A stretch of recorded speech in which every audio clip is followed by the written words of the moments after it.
نحمده ونصلي على رسوله الكريم اما بعد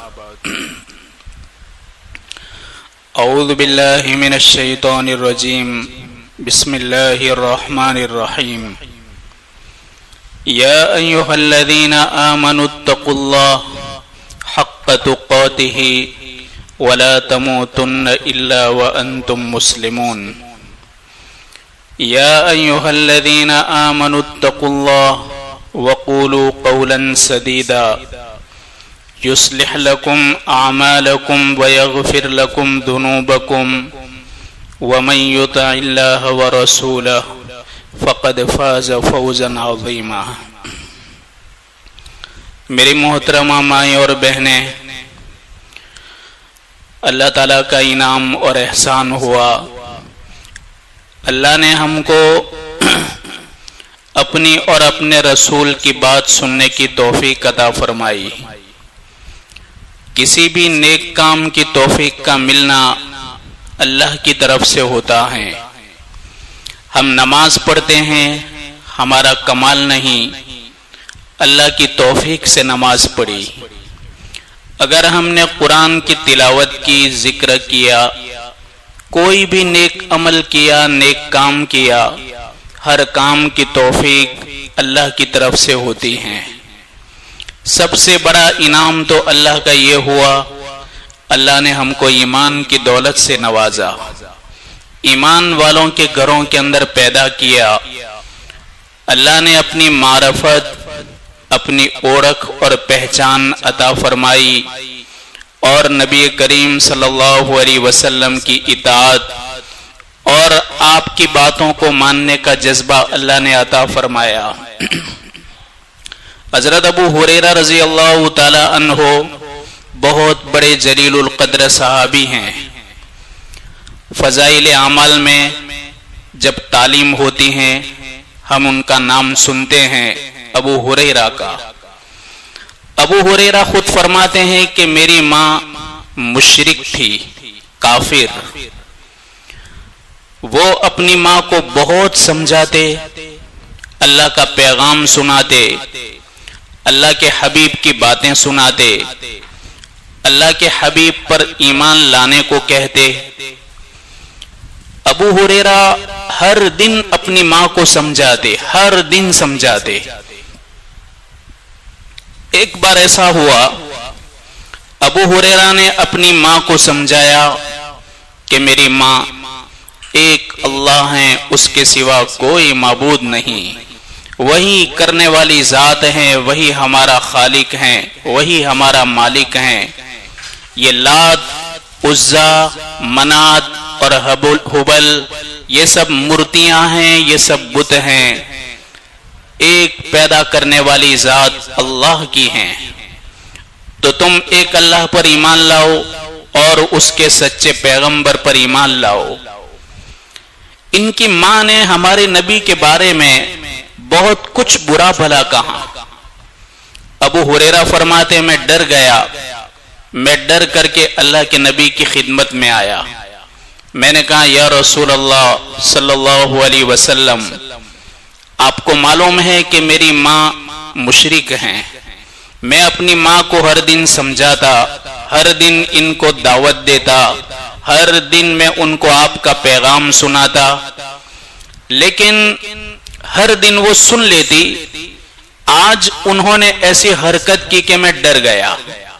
آپ نے پوچھا کیسے ڈر گئے؟ کہا کہ آپ کی شان میں ایسے الفاظ بولے جو آج تک میری ماں نے کبھی نہیں بولے تھے۔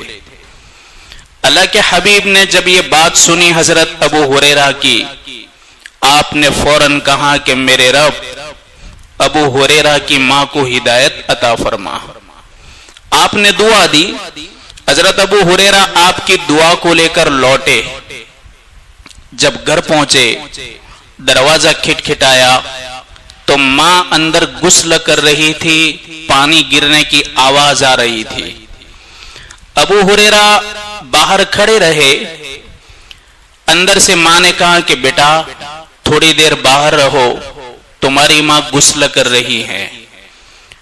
تھوڑی دیر کے بعد ان کی ماں نے دروازہ کھولا،